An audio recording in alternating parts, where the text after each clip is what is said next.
বাংলাদেশ কিনছে জে-10C ফাইটার, ভারতকে পাত্তাই দিচ্ছে না বাংলাদেশ। সম্প্রতি এই নিউজ পুরো বাংলাদেশ মিডিয়াতে ছড়িয়ে পড়েছে। কোনো ইউটিউবার আবার লিখছেন, ভারতের দম্ভ রাফাল যুদ্ধ বিমান ধ্বংস করতে জে-10C কিনল বাংলাদেশ। নিচে আবার লিখেছে, নরেন্দ্র মোদীর ঘুম হারাম করলো ডক্টর ইউনূস। আয় হায়, নরেন্দ্র মোদীর ঘুম হারাম করে ফেলেছে বাংলাদেশের ইউনূস। আর ওদিকে ট্রাম্প বেচারা এত কিছু করেও রাশিয়া থেকে তেল কেনা বন্ধ করতে পারলো না। তাহলে কি ট্রাম্পকে বলবো বাংলাদেশের ইউনূসের কাছ থেকে ঘুম হারাম করার ট্রেনিং নিতে? আচ্ছা এসব ছাড়ুন, বাংলাদেশ চীন থেকে নাকি যুদ্ধ বিমান কিনছে, তাও আবার 12টি জে-10C। আচ্ছা কিনছে ভালো কথা, কিন্তু আজ থেকে 4-5 বছর আগে যে যুদ্ধ বিমানগুলি কিনেছিল সেগুলো কবে আসবে?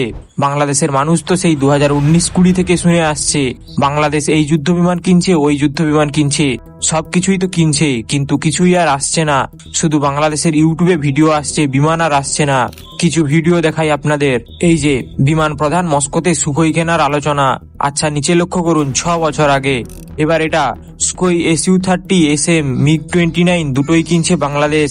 তো তারপর এটাও 6 বছর আগের। তা বিমানগুলো গেল কোথায়? কেনার পর আর এলো না কেন? এরকম বহু ভিডিও দেখাতে পারি। আসলে বাংলাদেশের ইউটিউবাররা এসব ভিডিও আপলোড করে সাধারণ বাংলাদেশিদের বোকা বানায় আর মিলিয়ন মিলিয়ন ভিউ কামিয়ে নিজেদের পকেট ভরে। আদতে কোনোদিনও এসব বিমানের ডিল হয়নি। বর্তমানে যে ট্রেন্ড উঠেছে সেটাও একই রকম, জাস্ট ভিউ ব্যবসা। বাংলাদেশের সাথে চীনের কোনো প্রকারের বিমান কেনার ডিল হয়নি। আর যে পরিমাণ অর্থ এসব ভাঙ্গারি প্লেন কেনার জন্য প্রয়োজন তা বাংলাদেশের কাছে নেই। আর কখনো যদি বাংলাদেশ চীন থেকে কপি পেস্ট ভাঙ্গারি কিনেও দেয়, তার অবস্থা হবে জে-7 যুদ্ধ বিমানের মতো। ভারতে আসার আগেই নিজেদের দেশে ভেঙে পড়বে। ভারতের যে পরিমাণ এয়ার ডিফেন্স এবং যুদ্ধ বিমানের সমাহার রয়েছে তা দিয়ে 10-12টা বাংলাদেশকে মুছে দেওয়া সম্ভব।